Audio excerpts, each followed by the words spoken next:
organize this session. I want to thank Ambassador Mevlut Çavuşoğlu, Ambassador Kemal Okem, and Ambassador Timur Soylemez, who the latter is the ambassador of Turkey to Mexico. And so we'll be speaking in Spanish and in English, so I'm going to switch to Spanish, and the representative from Suriname will be speaking in English. And so voy a presentar al panel que nos acompaña el día de hoy. Primero al ministro de Relaciones Exteriores de la República de Venezuela, el ministro Félix Plasencia, mucho gusto, ministro, por acompañarnos. El ministro Albert Ramdin, de la República de Surinam, igualmente muy bienvenido.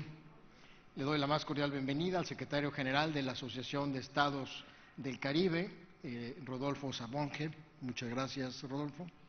Así como también al profesor Mehmet Nekati, quien es el experto en América Latina en la República de Turquía, profesor de la Universidad de Ankara, director del Centro de Estudios Latinoamericanos. El profesor, muchísimas gracias por acompañarnos.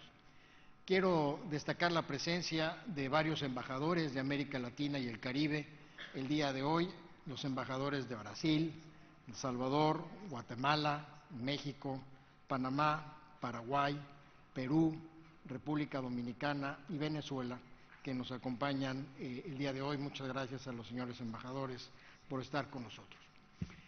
Cuando definimos conjuntamente el tema de esta reunión entre los organizadores y el Consejo Mexicano de Asuntos Internacionales, naturalmente no sabíamos que iba a ocurrir la guerra entre Ucrania y Rusia.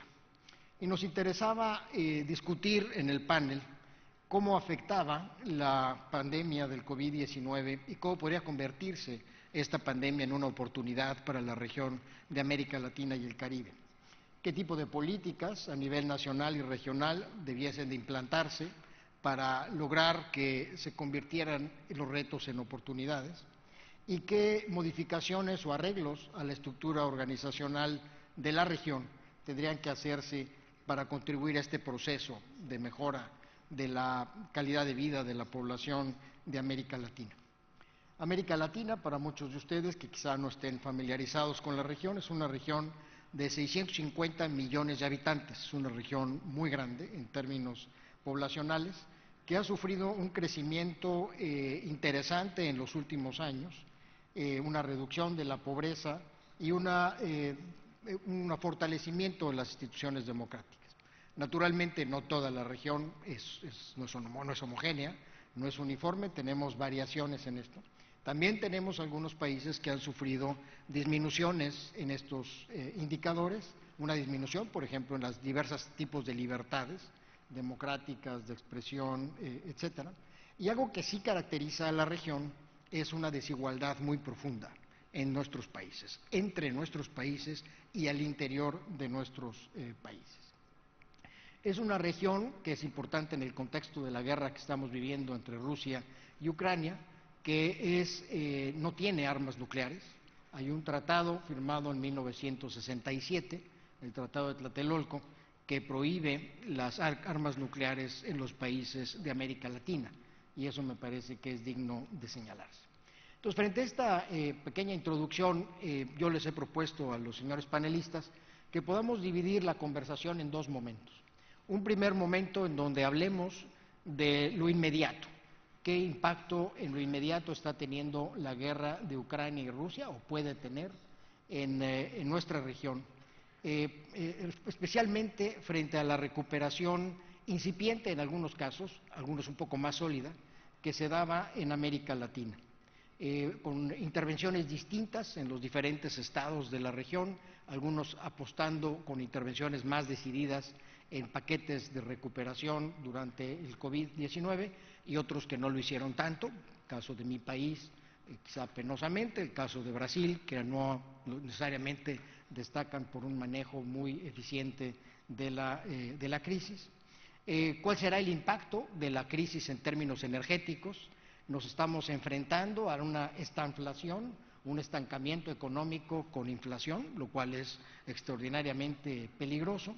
Y bueno, para algunos de estos países, la reducción de la liquidez y el incremento de las tasas de interés de la Reserva Federal de los Estados Unidos va a crear problemas, dado que puede esto provocar una devaluación de las monedas de nuestros países, así como también acentuar el endeudamiento de estos países si es que están endeudados en dólares. Y bueno, pues las sanciones que se han impuesto sobre Rusia sabemos que pueden traer problemas en términos de seguridad alimentaria y los costos que esto tenga. Entonces, ese sería el contexto en donde esta primera parte quisiera yo conocer los puntos de vista de los expertos que nos acompañan el día de hoy, para dejar en un segundo momento una reflexión sobre el futuro inmediato, o más bien mediano y largo plazo de la región, y hablar de cómo podemos galvanizar estas oportunidades que tiene la región de América en general, de Latinoamérica y el Caribe, y hablar del rol que tiene, que puede tener y que ya de hecho está jugando, pero que podría tener más acentuadamente la República de Turquía en su relación con América Latina. Entonces, si les parece, hablemos de este primer momento, de la parte inmediata, lo que puede sufrir la región. Señor Canciller, Venezuela, gran productor de petróleo, el segundo país con la mayor cantidad de reservas de petróleo del mundo, con Arabia Saudita quizá disputándoselo. Y ahora vemos en las noticias que se anuncia una posible compra del petróleo por parte de los Estados Unidos, quizá esto también con una negociación o un reinicio de las negociaciones con la oposición venezolana. Yo creo que es una gran noticia, pero bueno, nos gustaría conocer su punto de vista sobre cómo puede impactar a Venezuela y particularmente a toda la región. Adelante, por favor. Sí, bueno, muchas gracias. Gracias por su amable introducción. Yo quería saludar también a los colegas de la Embajada de Cuba en Turquía y a mi compañera viceministra querida que está presente acá con nosotros. La situación de la pandemia del COVID, yo quería primero arrancar por el tema que nos ha afectado tanto en Venezuela, como es la imposición de medidas coercitivas unilaterales. Seguramente el daño que significa esa ruta dificulta cualquier solución. Venezuela ha sufrido altamente por la imposición ilegal de esas medidas contra nuestro país, contra nuestro pueblo, que han hecho imposible, muy difícil, el comercio de nuestro producto prioritario o principal, que es el petróleo. Usted me está hablando del petróleo. Venezuela es un país que tiene las reservas más grandes de petróleo del mundo y que ha hecho del negocio petrolero su negocio en los últimos 100 años. La imposición de medidas coercitivas por las agencias del gobierno de los Estados Unidos ha disminuido la producción petrolera venezolana y ha afectado estructuralmente la industria, porque es imposible conseguir spare parts. O sea, la ruta de las sanciones no puede ser vista nunca como una solución o como una medida a mejorar nada, sino todo lo contrario, es una imposición de daño y de sufrimiento. Eso como un ejemplo, ¿no? Una recomendación, por supuesto que primero el rechazo contundente a su imposición, porque es violatorio de los principios de la comunidad internacional, afecta el orden internacional y es la imposición unilateralista en contra de la ruta del multilateralismo.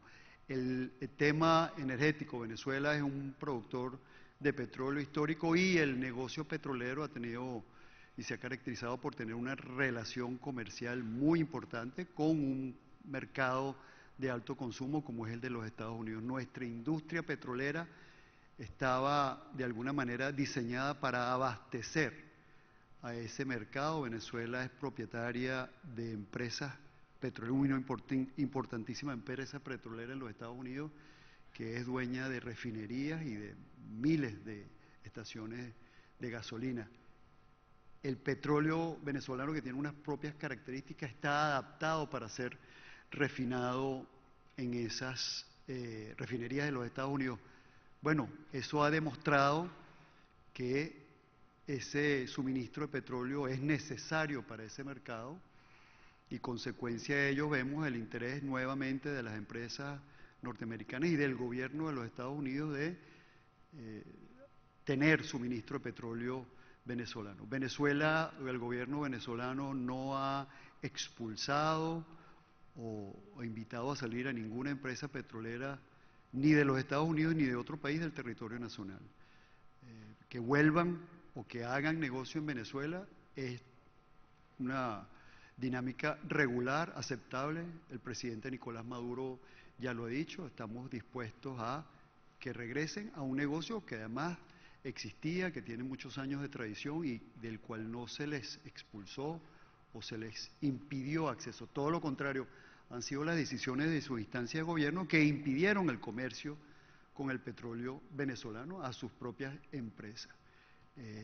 Eso es lo que yo le tengo que decir en relación al interés de acercarse nuevamente al producto petrolero venezolano por parte del gobierno, de las autoridades del gobierno de los Estados Unidos, y la respuesta del gobierno nacional ha sido: retomemos esa dinámica que es histórica, esa dinámica de la cual que no se ha impedido, que no se ha cortado por decisión del gobierno nacional, sino por la persecución o por la imposición de medidas coercitivas unilaterales, mal llamadas sanciones. Son malas, son negativas y aplican para cualquier país de la comunidad internacional, no solamente este caso en particular para Venezuela, sino para cualquier país al cual se le imponen sanciones o medidas coercitivas unilaterales. Es una decisión penosa, lamentable, que debemos rechazar, que no tiene ninguna utilidad.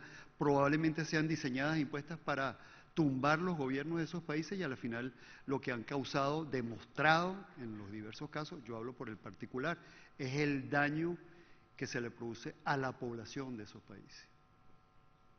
Muchas gracias, ministro. Ministro Ramlín, usted representa a un país pequeño geográficamente, pero enormemente rico en términos de diversidad de lenguajes, de etnias, un país complejo seguramente en su gobernanza. ¿Cómo ven la emergencia de esta guerra entre Rusia y Ucrania y los efectos que puede tener en América Latina, un país caribeño como el de usted? Thank you very much, Chair. First of all, it's great to be in Ontario. I think the discussion is, of course, very timely. It falls with coincidences in the international arena.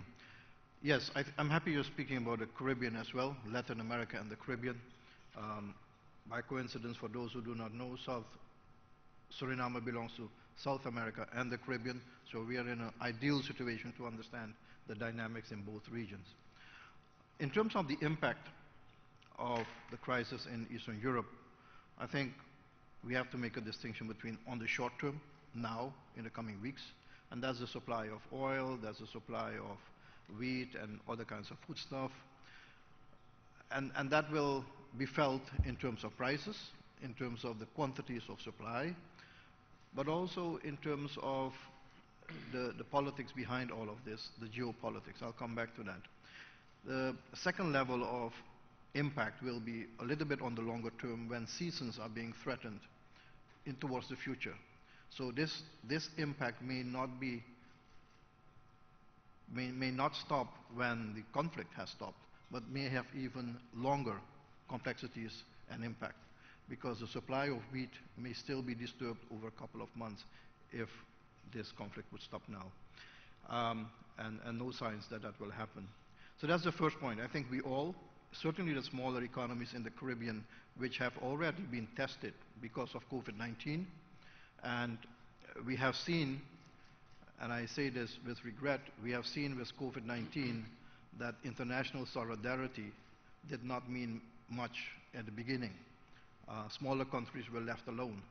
And I'm afraid that with this new circumstance, the supply lines of oil and gas and wheat will also find their ways to countries which have more resources and more power to purchase. So we have to be careful that we don't leave countries behind, certainly not in the Caribbean. But I think there is a larger component here. I think the Western Hemisphere, Latin America and the Caribbean, and of course Mexico, Canada and the United States including, has been a zone of peace. And I think we should maintain that concept, that objective forever. We see what the consequences can be when peace is disturbed. So we need to invest in this concept much more, much stronger. We need to make sure that there is an agenda for inter-American cooperation. And you mentioned diversity and different levels of development. Of course, that's a given. that's all over the place. But based on that reality, we need to develop an agenda where countries can come together, can talk, can resolve issues, but never get to a point of conflict of such a nature. I think that would be really a very bad signal, not only for the people of the Americas, but also for the world. So we need to invest in our people in terms of their values, in terms of democracy, human rights, political rights. We need to invest in stronger national institutions that guarantee a regulatory framework for governance, and we need to invest in cooperation between the countries of the hemisphere. So multilateralism gets a different meaning in the coming years, in my view. And the same goes then between the regions of the world, where the international order, like Felix just said, the international order has been somehow disturbed. Well, let's try not to have a disturbed international order, but one which is predictable and consistent with the values which we espouse. I think we have to look at this as a whole complex, because what happens in Eastern Europe will have an impact, even though it is so far away in our own region. It may take a couple of weeks, it may take a couple of months, but the impact will come there. My last point is all these economies which we are talking about in South America, but also certainly in the Caribbean, have already had a very difficult economic situation of high debt ratios, declining employment. COVID made it worse. Tourism is the basket, the bread basket for these countries that was affected. Now we are starting to pick up a little bit of tourism. You get another crisis in the world. This is not how we develop our world. And then I'm not speaking about the regular problems, which I call regular because it has been going on, issues like climate change and access to financing, all those difficult items. So we have to look at this really in a more integrated fashion on how we respond to it as well. And my last point is, of course, the proximity of the United States and the geopolitics around that will certainly affect the discussions as well. Thank you. Muchas gracias, ministro. Rodolfo Sabón Getú, usted es secretario general de la Asociación de Estados Caribeños, experto en logística, de manera que será interesante conocer tu punto de vista sobre cuál puede ser el impacto en la región. Una región que además está expuesta, es una región vulnerable a los eventos hidrometeorológicos, los ciclones sabemos que afectan y que además causan estragos de manera importante. Sabemos que no podemos evitar los ciclones, no podemos prevenirlos, sí podemos seguirlos y mitigar los efectos de estos fenómenos. Y bueno, tiene una estrecha relación con lo que mencionaba el ministro en términos del cambio climático. Y a esto habrá que sumarle entonces los efectos que, como él mencionaba, pueden ser en semanas o meses, que finalmente lleguen por el efecto global de la guerra entre Rusia y Ucrania. ¿Cuál sería la evaluación que usted haría? En primer lugar, quisiera aclarar qué es lo que es la Asociación de Estados del Caribe, que mucha gente no la comprende. Precisamente estoy aquí frente a 3 de nuestros Estados miembros. Está México, Venezuela y también Surinam. Tenemos 25 Estados miembros y 10 asociados. Los 10 asociados incluyen territorios que todavía pertenecen, pues, forman parte de otros países. Perdón. Lo importante a reconocer es que en efecto esta es una región que ya venía golpeada, ya venía sufriendo los embates todavía de la crisis de 2008, la crisis financiera, y que se veía venir todavía algo más complicado con COVID, que definitivamente exacerbó las vulnerabilidades que ya existían, precisamente porque no hubo una buena distribución y había dificultad en conseguir las vacunas y no todos los países tuvieron acceso. Entonces, llega esta crisis adicional que teníamos ya, y podemos nosotros añadir el tema de cambio climático, que esta es una de las regiones más importantes del mundo desde el punto de vista de los ecosistemas y la biodiversidad que existe en el Mar Caribe. Y eso precisamente es una de las áreas que más nos toca a nosotros a nivel de la asociación, proteger, conservar y realmente dar el desarrollo sostenible para que pueda realmente sobrevivir ese cambio climático. Y me refiero ahora al tema del conflicto porque entre lo que ya había causado COVID en cuanto a la disrupción de las cadenas de suministro y el aumento en los costos de transporte que se había venido dando y en los costos de logística, pues esto solamente los va a agravar. Porque es una región que por su dispersión geográfica tiene dificultades de conectividad, tanto de transporte marítimo como aéreo. Entonces, esta es una situación que va a causar más disrupción. O sea que nosotros tenemos la tarea de buscar más que nunca la forma de trabajar juntos, porque en efecto somos muchos países pequeños en donde no existe la economía de escala como para justificar servicios de transporte adecuados, servicios que puedan resolver la problemática. Pero hay otro elemento clave que fue afectado directamente por el COVID, y es que uno de los pilares económicos de esta región es el turismo. Y el turismo no solamente se vio afectado por razones de que el transporte prácticamente colapsó, sino que también porque los protocolos de bioseguridad no se han venido aplicando uniformemente, se hace mucho más caro viajar a todos estos destinos. Entonces es una región que ya venía bien golpeada y que ahora con esto todavía va a golpearse más.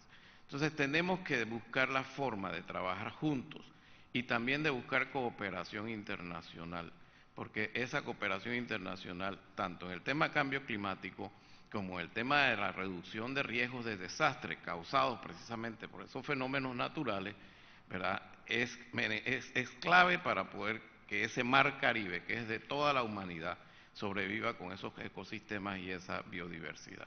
Y ahí en ese sentido yo quiero agradecer, porque en efecto Turquía ha sido uno de los países observadores de nuestra asociación que ha colaborado más tanto en el tema de turismo como en otros temas desde el punto de vista de cooperación internacional.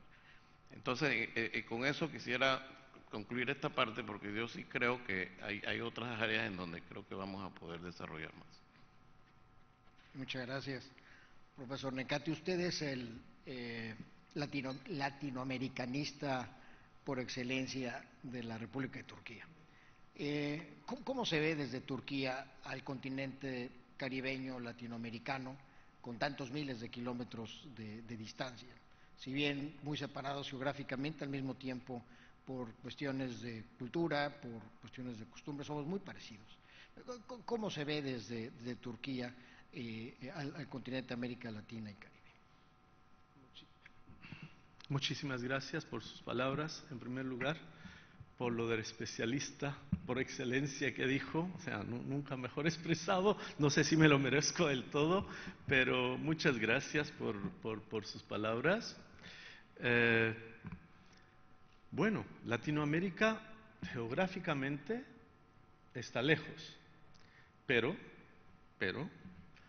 históricamente nunca ha estado lejos. O sea, en esta misma mesa, y lo podemos corroborar, ¿no?, cuántas relaciones tenemos, y en la misma sala también, con Latinoamérica.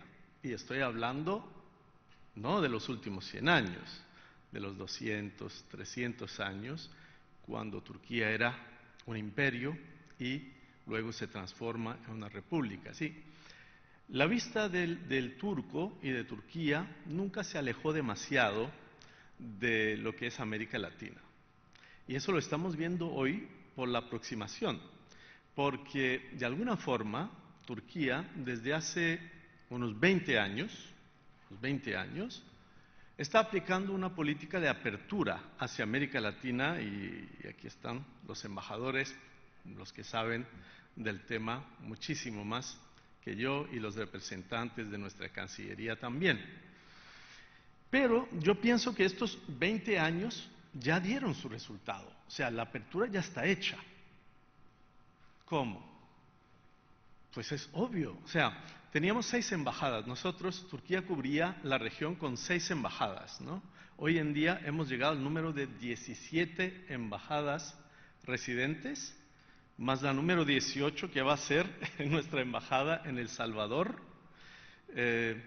Y no solamente es la apertura de las embajadas, es el personal de las embajadas, ese personal calificado de habla hispana, con sus especialistas en comercio, los agregados militares en algunos casos, que están haciendo lo mejor que puedan para aproximar estas dos geografías que en teoría estaban lejos.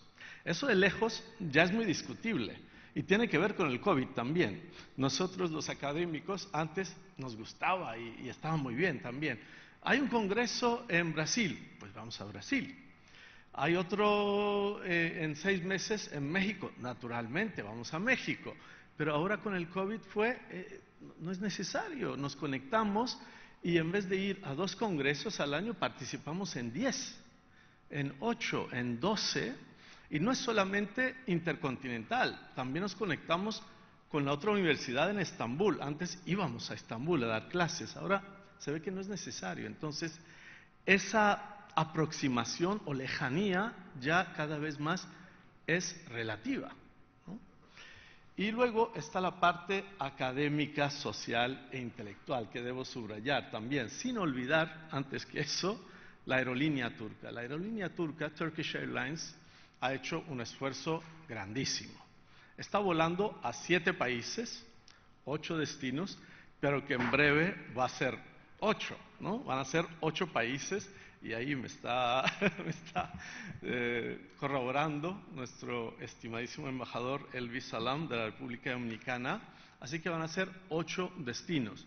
Y no solamente esos vuelos conectan ese país con Turquía, porque muchas veces nos encontramos con personas que van a Italia, a otros países europeos o al Medio Oriente, vienen a Estambul y Estambul es un hub natural en realidad, pero cada vez más con la aerolínea turca y los vuelos de carga, no debemos olvidar los vuelos de carga. ¿Y qué estamos haciendo en lo intelectual? El desconocimiento es un problema. O sea, si no conocemos, pensamos que son ajenos y no lo son. Entonces ahí entra la academia, entran los intelectuales, entran las traducciones de obras literarias, entran las conferencias y, ¿por qué no?, las telenovelas también. Lo que han hecho las telenovelas en 6 meses no lo hemos podido hacer nosotros en 16 años, la verdad. Porque uno da su conferencia y le escuchan 100 personas. Imagínese usted que se lo digan a su familia, que son 5 más, son 500 personas.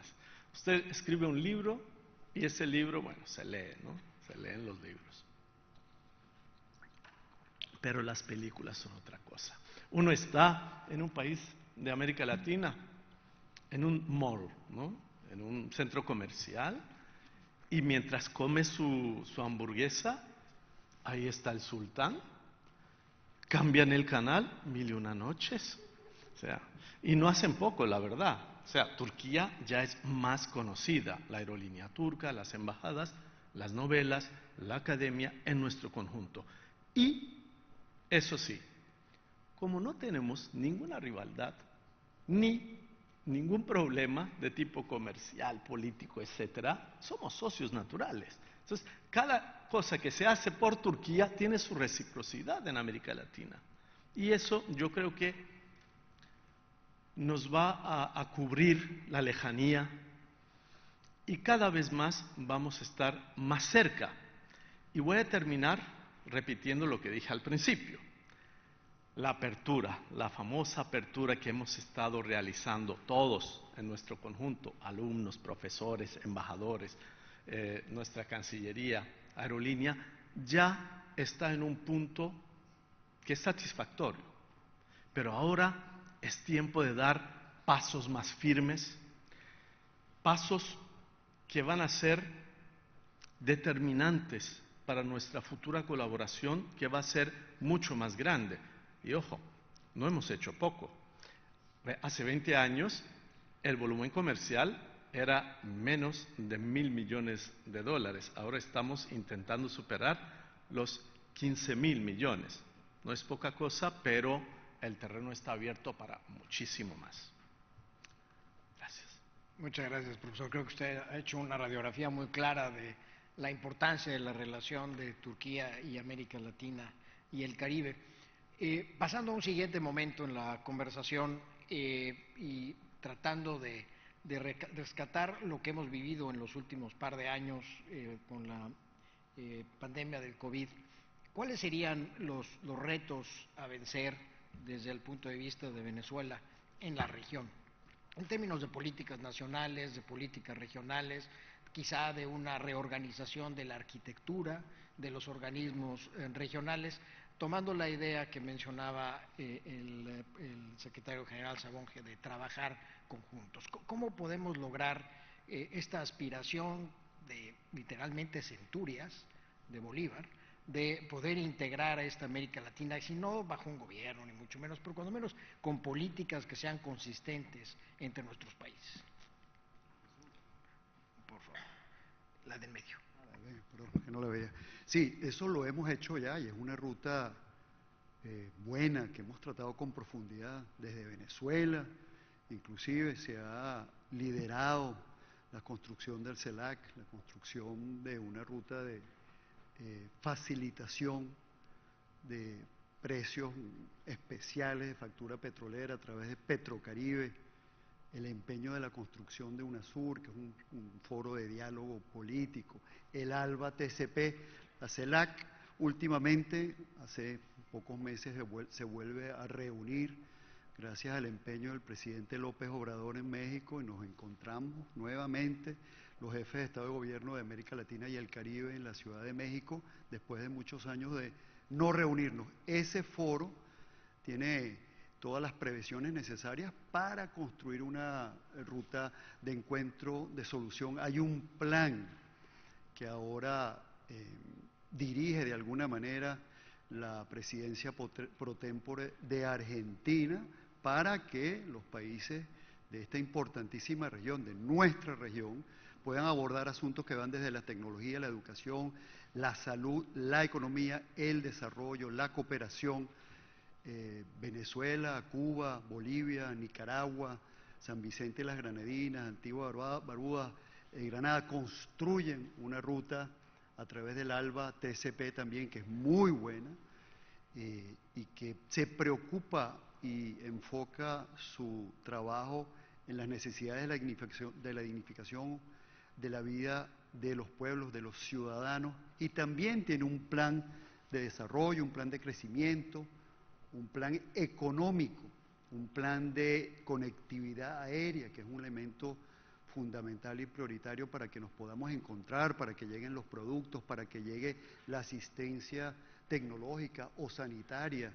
También el empeño de construir una ruta para atender circunstancias de desastres naturales, que es una propuesta del CELAC y que tiene mucha validez en la región porque hay realidades que nos afectan a todos, los huracanes, los terremotos, etcétera, etcétera. Es decir, que yo creo que la apuesta es más integración, la apuesta es más unión, y la apuesta es más integración y más unión para construir una ruta de cooperación y de solidaridad.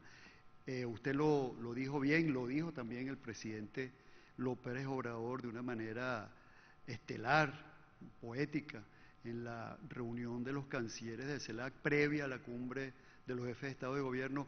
La propuesta bolivariana es esa propuesta hace 200 años que se retoma luego con la doctrina bolivariana, e insisto, el empeño de Venezuela, porque yo creo que no hay que negarlo, el liderazgo de Venezuela siempre ha sido pro integración, pro unidad, pro solidaridad. Ayer, en la esta emancipadora de independencia que arranca desde Caracas y que se empeña en liberar a la Nueva Granada, Quito, Guayaquil, llega hasta el Perú, la construcción de Bolivia, y a 200 años el empeño bolivariano de integración, ya no de la unificación política, como la propuesta del Libertador del Congreso Anfictiónico de Panamá, sino una propuesta pragmática, actualizada, que entiende que el momento debe enfocarse a unión para las soluciones integrales. El COVID, o la coyuntura, la pandemia del COVID, es una muestra de eso también. Y algunos países nos hemos empeñado en trabajar en conjunto.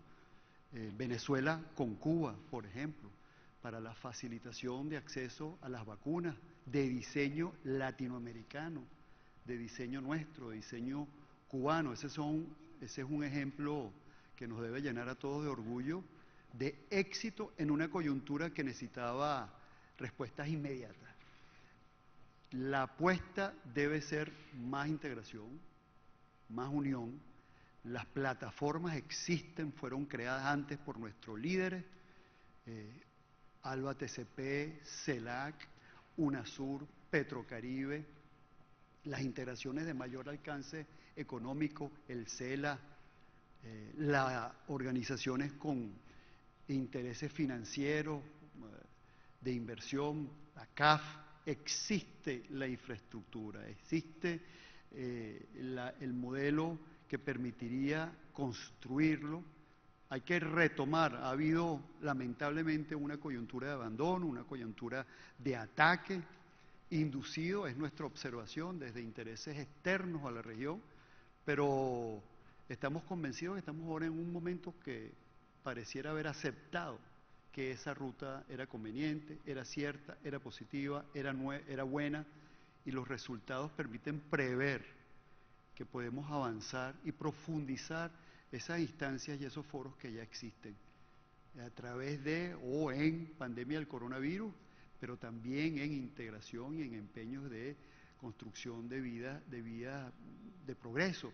Nuestra región además es parte de propuestas globales, de propuestas que vienen de otras latitudes. La mayoría de los países, creo que todos los embajadores que están presentes aquí, sus gobiernos, nuestros países participan de la iniciativa de la Franja y la Ruta lanzada por el presidente Xi Jinping hace unos años, y últimamente, hace pocos meses, la iniciativa del desarrollo global presentada por el presidente Xi Jinping en la Asamblea General de las Naciones Unidas. Es decir, que la región también se beneficia de proyectos macro de alcance universal. Las propuestas y los proyectos de obras importantísimas de infraestructura en la región, financiados a través del Banco Asiático de Desarrollo e Infraestructura, son una realidad en Perú, en Colombia, en Ecuador y en muchos otros países, en Venezuela, históricos, con una relación profunda financiera, desarrollo, construcción, infraestructura e intercambio con la República Popular China. Bueno, hay muchas opciones que van más allá. Con este país, con Turquía, la mayoría de los países que estamos aquí representados de nuestra región, de América Latina y del Caribe, tienen una relación importantísima y proyectos amplios. Lo acaba de decir nuestro compañero, la línea bandera de este país, una de las más importantes del mundo, llega hoy a muchos destinos de nuestra región. Se suma un octavo, México, ¿será? Dominicana, muy importante. Está Caracas, está Panamá, está La Habana. Esos son ejemplos de la importancia de la región a un importante actor de la comunidad internacional como es Turquía, o un importante actor de la comunidad internacional como es la República Popular de China, con instrumentos que pueden acercarse a los propios.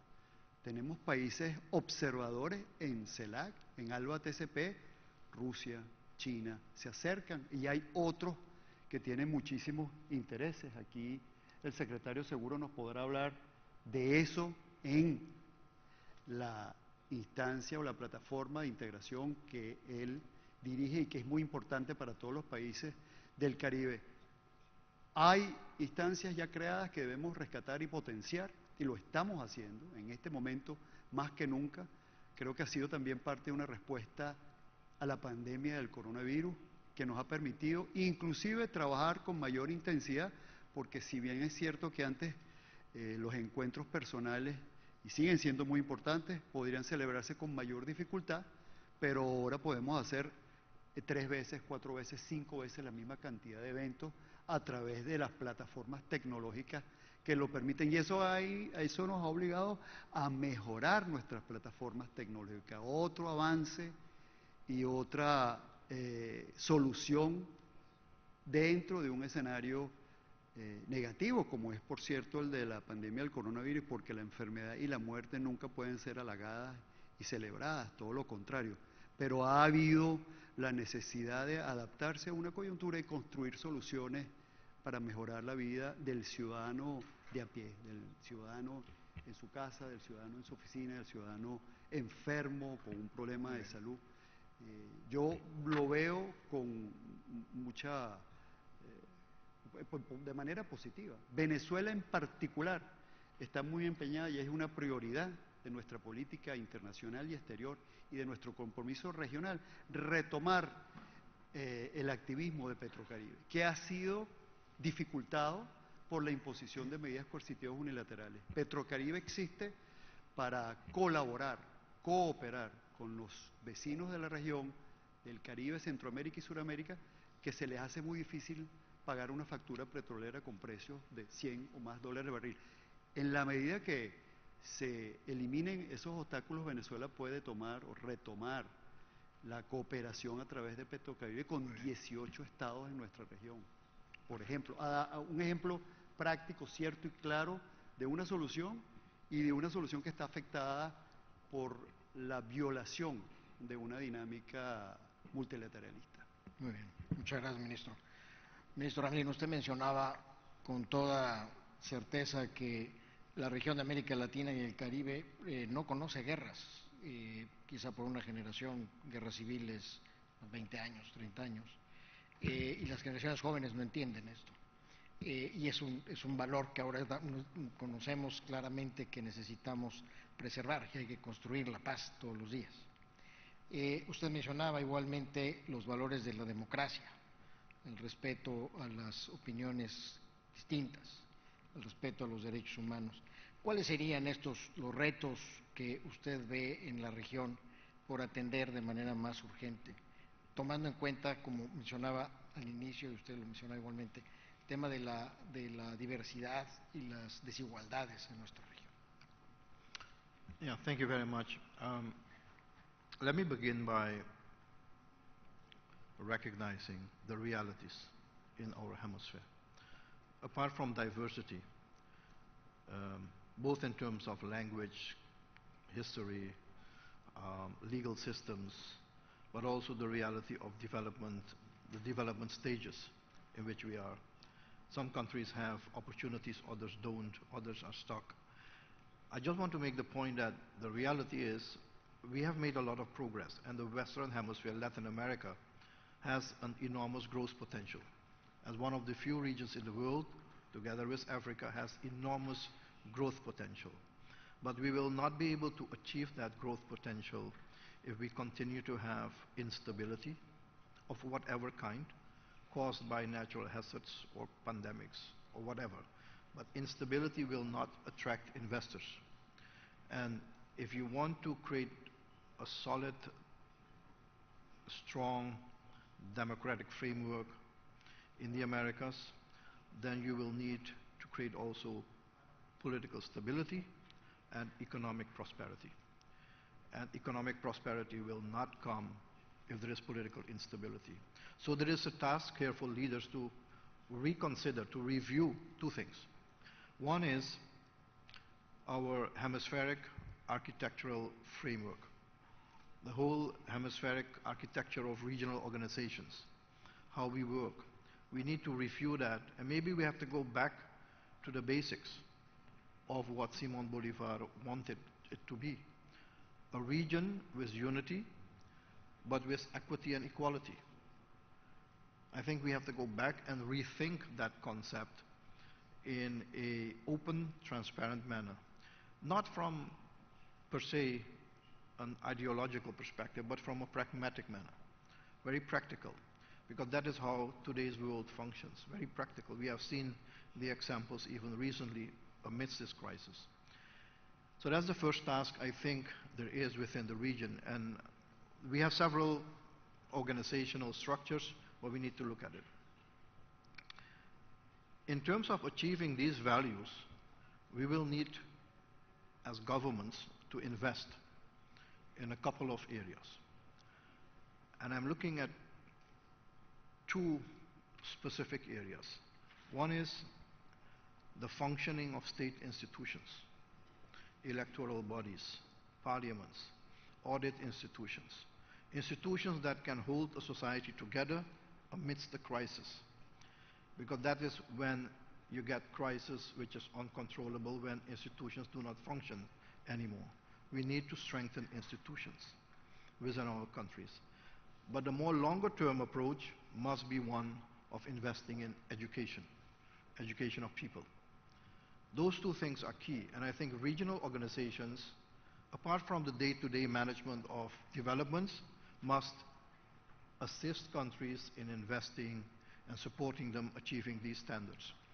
Only then we'll create a strong, solid body of countries within the hemisphere that can work together.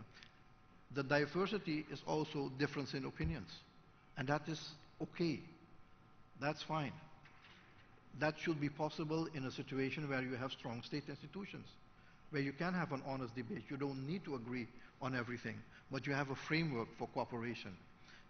And I add to that point a new notion that countries who are willing to cooperate beyond this integration process must be given the opportunity. I'll give you an example. Within CARICOM, we have 50 member states, 14 of which are a member of the Organization of American States. But not all countries can go as fast as we would wish.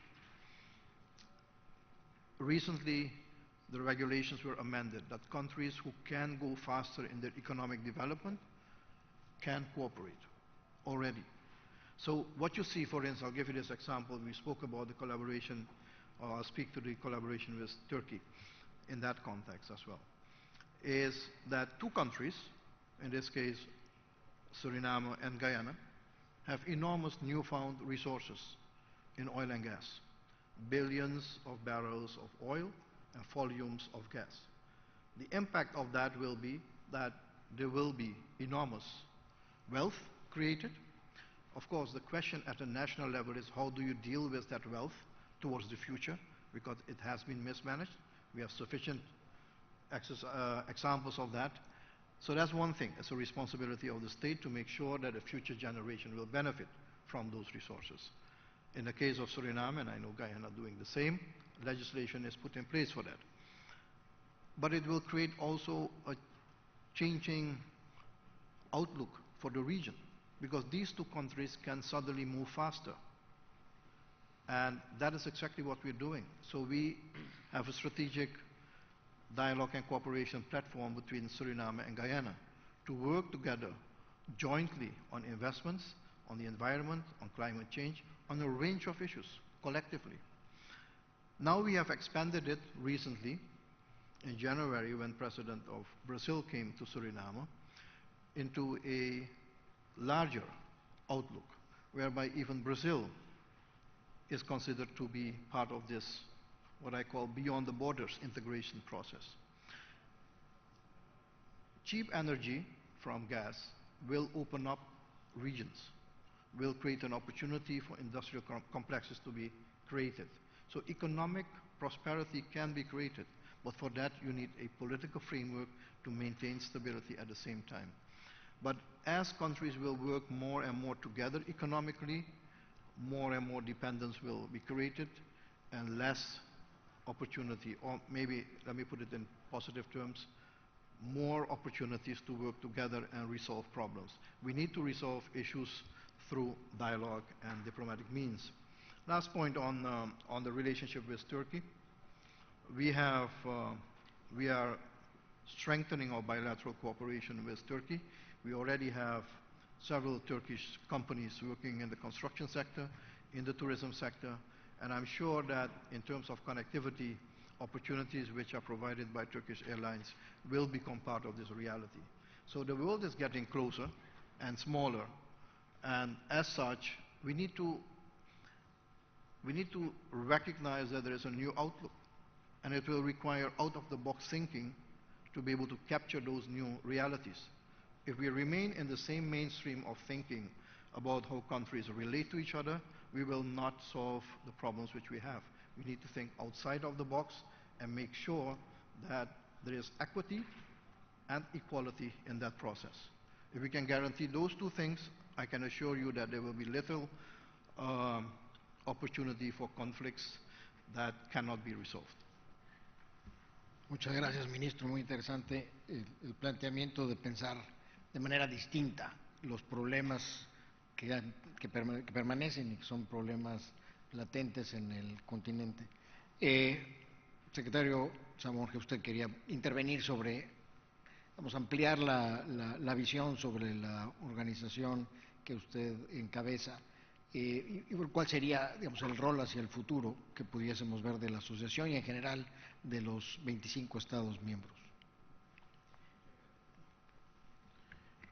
Cuando uno tiene una diversidad, como se ha mencionado, desde el punto de vista económico, social, desde el punto de vista de recursos, la mejor forma de lograr que se establezca algún nivel de homologación es a través de cooperación sur-sur, cooperación norte-sur, pero también a través de algunos ejes transversales. Un eje transversal es la transformación digital y la tecnología.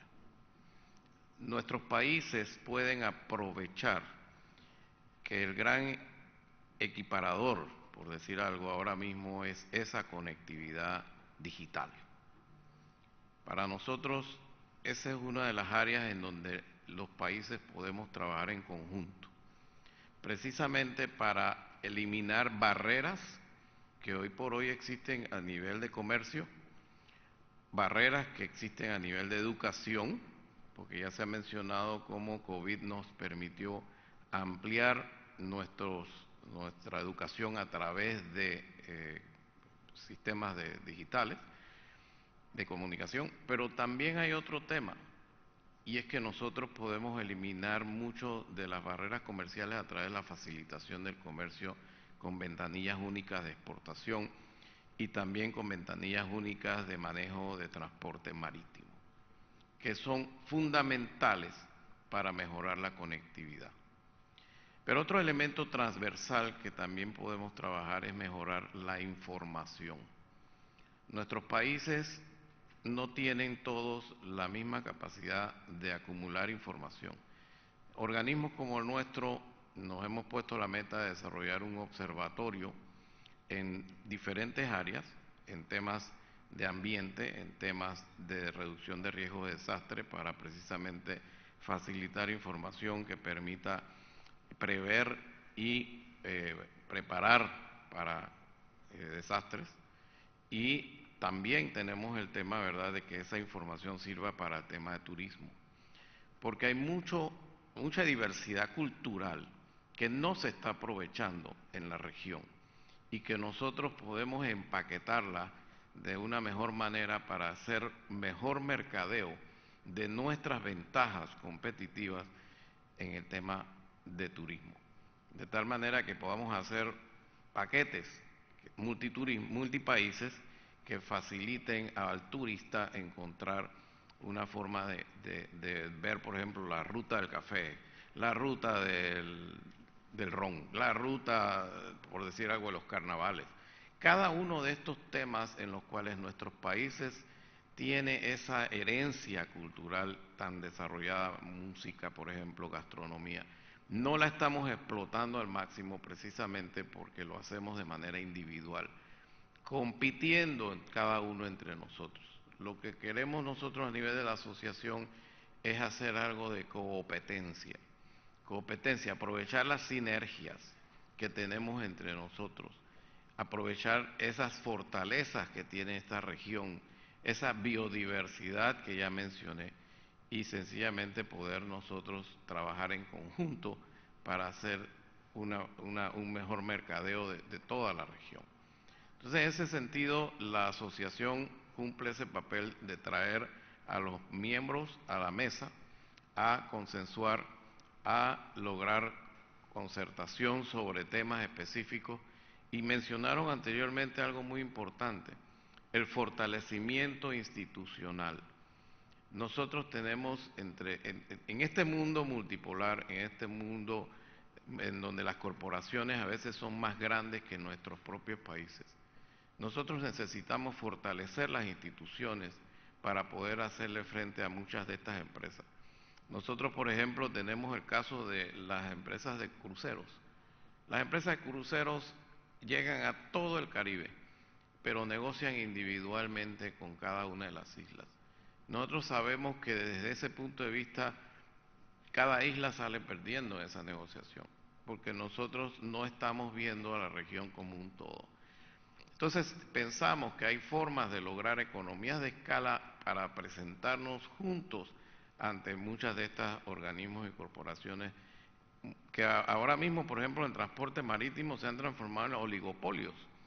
Aquí existen solamente 3 grandes alianzas navieras, y esas 3 grandes alianzas navieras en este momento de COVID han hecho más ganancia que en los últimos 15 años juntos.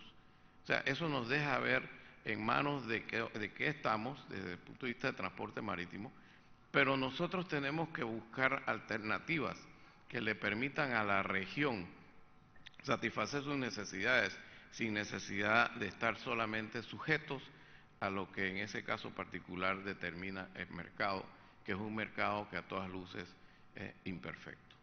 Entonces, desde ese punto de vista, la asociación tiene ahora mismo un plan de acción que estamos por lograr su aprobación en el mes de abril. Es un plan de acción que está orientado a 6 años, en donde se incluye toda una gama de proyectos y programas, partiendo por los más importantes, como bien mencioné, en el tema del Mar Caribe, de la protección del Mar Caribe, que eso incluye, entre otras cosas, toda la parte ambiental y de los ecosistemas y la biodiversidad. Porque ahí también va a depender lo que ocurre a nivel de desastres, porque los desastres no son desastres naturales. Eso es algo que hay que definir de una vez por todas. Los desastres son producto de fenómenos, pero que mal manejados por el ser humano se transforman en desastres. Y eso es precisamente una de las tareas nuestras, lograr la capacitación, la formación de las personas que están a cargo de ambiente y desastres naturales para que podamos nosotros prepararnos mejor para esos desastres que van a ir aumentando en cantidad y también en intensidad, para poder nosotros después también poder adaptar mejor. ¿Por qué? Porque uno de los impactos que ya se prevé de cambio climático es la migración, porque en la medida en que sube el nivel del mar, cambia la temperatura de los océanos, empieza a desplazarse gente cuyos sistemas de vida han cambiado. Y lo que se espera, se estima que ahora mismo alrededor de unas 25 millones de personas de la región van a tener que buscar reubicación. O sea, todo esto está encadenado y nosotros no podemos seguir viendo los problemas de una manera individual. Tenemos que verlos de una manera sistémica y desde un punto de vista ya de grupo. Y en ese tema particular del ambiente, la tormenta no respeta fronteras. La tormenta o el huracán no respeta regímenes políticos, no respeta etnias ni raza. Entonces nosotros tenemos que ver esto desde un punto de vista integral a nivel regional para poder realmente prepararnos y hacer frente a esas calamidades que sabemos que están ahora mismo afectando cada vez más esta región. Muchas gracias, señor secretario general. Ya tendremos que terminar la mesa, pero quería darle la oportunidad al profesor Nekati Kutlu para que reflexione sobre el liderazgo de Turquía ahora en el mecanismo MICTA, de México, Indonesia, Corea, Turquía y Australia. Tal vez sea una oportunidad para Turquía, a través de este mecanismo, tener una mayor influencia en América Latina y el Caribe. Así como también pues el rol que tiene Turquía como observador de la Alianza del Pacífico, que es probablemente el mecanismo más exitoso de comercio de la región y que ha crecido y que tiene pues una cantidad muy importante de recursos que ha generado y capacidades en la región. Entonces me gustaría que hiciera un comentario, si es posible. Bueno, Gracias. Sí, precisamente se habló de Bolívar, de la unidad de nuestra América, y yo pienso que los organismos internacionales, sobre todo aquellos que tienen su énfasis en el comercio, sí van a tener un futuro natural, normal, sea en la franja este o en la franja oeste o en el mismo Caribe, y por qué no, ojalá algún día en toda la región de América Latina. Y yo pienso que Turquía ahí está jugando un papel correcto en estar como observador, a pesar de la distancia física aquella que hemos dicho que ya no existe, ¿no? Turquía es observador y lo está observando de cerca, con toda seriedad, intentando aumentar sus lazos comerciales, intentando realizar sus, ¿cómo decirlo?, sus conexiones, sus acuerdos comerciales, las del libre comercio y aquellos que facilitan toda clase de comercio bilateral con la región.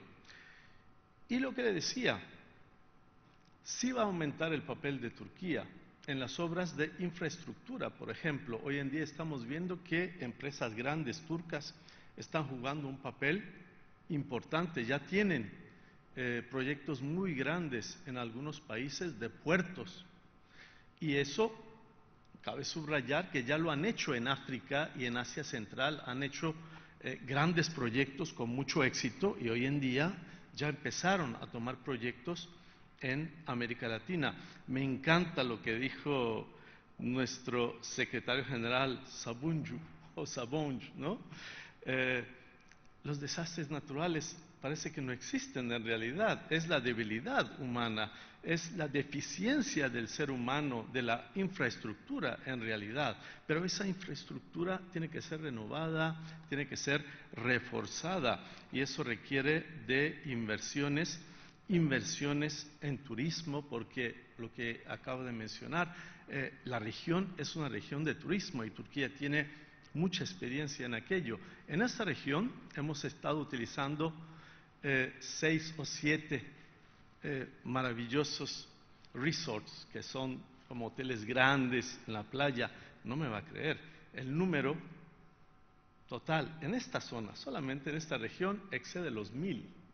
O sea, tenemos 1000 hoteles como estos, y ya las empresas, las grandes empresas turcas empezaron a tomar parte en proyectos muy importantes en la zona del Caribe para construir sus propias instalaciones, ¿no? La logística, los recursos energéticos, el turismo, la reubicación de las personas. 25 millones dijo, ¿verdad, secretario general? Bueno, esos 25 millones necesitarán de infraestructura, de viviendas. Entonces, toda esa preparación de estos 20 años yo creo que se va a reflejar en las futuras acciones de Turquía, incluyendo nuestra observación de años y nuestra participación, porque tenemos participación también en esas entidades multilaterales, va a dar sus futuros en beneficio no solo de Turquía, sino de la región a corto plazo. Yo lo veo ya a corto plazo. Muy bien, muchísimas gracias por esta visión muy completa. Me han señalado que tenemos que terminar el conversatorio en este momento para dar pie a las siguientes actividades. Yo quisiera de nuevo agradecer a los ministros, al señor secretario general, al profesor, por sus interesantes conceptos que espero hayan sido útiles para la audiencia, para entender qué es América Latina, cuáles son los retos que tenemos. Creo que uno de los principales retos, mencionaba el presidente Arias, presidente Nobel Premio Nobel de la Paz, en algún discurso que le escuché, que en América Latina privan demasiados ismos y hablan del socialismo, el comunismo, el liberalismo, pero mencionaba el ministro de Surinam un ismo que se nos olvida en América Latina, que es el pragmatismo. Y efectivamente creo que tenemos que ser mucho más pragmáticos en América Latina, dejarnos quizá de demasiadas ideologías y atender la responsabilidad que tienen los gobiernos, que es muy sencilla: que es darle paz y seguridad y prosperidad a la gente. A la gente lo que busca es eso, quitando los demasiados ismos. Yo creo que es una lección que ojalá en América Latina pudiésemos no solamente aprender, sino aplicar. De nuevo, muchas gracias al Foro Diplomático de Antalya por esta oportunidad y por traer al continente de América Latina y el Caribe en la discusión en este tan importante foro. Muchas gracias de nuevo.